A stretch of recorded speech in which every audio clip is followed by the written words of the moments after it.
విజయవంతంగా చేసి ముగించాడు.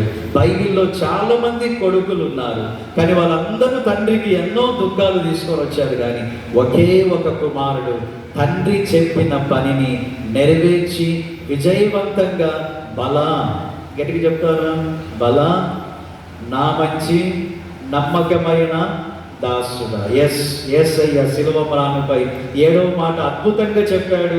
తిరుగా వెళుతున్నప్పుడు ఇచ్చిన ఒక గొప్ప మాట ఏంటంటే, my son, you are the great, you are the precious, you are the blessed. నా కుమారుడా, నీ ఎడల నేను చెప్తున్న మాట ఏంటంటే, నమ్మకమైన దాసునివి నీవు. సో అంత గొప్ప స్థితి, స్థానం యేసుక్రీస్తు కాపాడుకొని తిరుగా తన పని నిమిత్తమై తండ్రితో కలవటానికి ఆయన సిద్ధపాటు కలుగుతూ ఉన్నాడు. సో ఈ శ్రమలన్నిటి తర్వాత ఆయన ప్రాణాన్ని విడిచాడు. తర్వాత జరిగిన పరిస్థితి మనకు తెలుసు.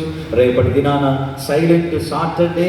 సో మనం మౌనం వహించాలి, ఎందుకంటే ఆయన చనిపోయాడు కాబట్టి అందరం తలలు వంచి మౌనం పాటించి ఖచ్చితంగా ఒక రోజంతా కూడా మనం ఆ మౌనంలో ఏకీభవించాలి పరిశుద్ధతగా. ఎందుకంటే రేపటి దినం కూడా పరిశుద్ధమైన శనివారం, holy day and silent day.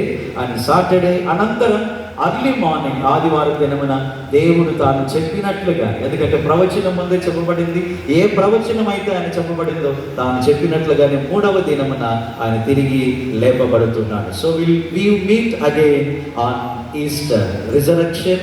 మరల పునరుద్ధానములో రుజువుల్లో మనం సంతోషంగా భాగస్తులు అవ్వబోతున్నాం. ఆయన జరిగించిన కార్యములు మనమందరం ఉండటం మనకందరికి ఎంతో ఆశీర్వాదకరం. దేవుడు మనలందరినీ ఈ శుభ శుక్రవారం సమయమున తన యొక్క శిలువ మ్రానుపై పలికిన 7 మాటల ధ్యానాంశములు మనలందరినీ ఒక్కొక్క మాట ద్వారా మన జీవితాన్ని దేవుడు మలిచి మార్పులోనికి తీసుకొని వచ్చి ఆత్మీయమైన, ఆశీర్వాదకరమైన, రక్షణ కలిగిన మరియు నూతనమైన ధన్యత కలిగిన బిడలుగా దేవుడు మనల్ని సదాకాలం కాపాడును గాక.